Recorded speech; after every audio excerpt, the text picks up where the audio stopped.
तेव्हा मित्रांनो आमच्यासाठी आमचा मित्र पोहे बनवत आहे खाण्यासाठी.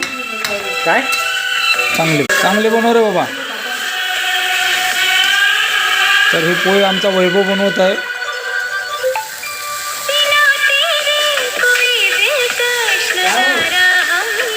व्यवस्थित बनवते की कसे बनवते काय माहिती आता.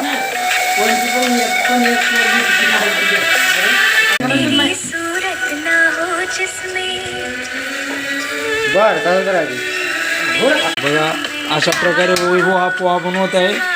आणि मोबाईलचे गाणे सुद्धा लावलेले आहेत त्यांनी मोबाईलात त्याच्या. हळद कमी झाली म्हणून हळद म्हणते कमी झाली का. आता संभार टाकलेला आहे त्यांनी. बघा संभार टाकून परत खालीवरी करत आहे. मीठ बघ रे त्यात, मीठ बघ. वैभवनी बनवलेले गरम गरम पोहे आता आम्ही खात आहे.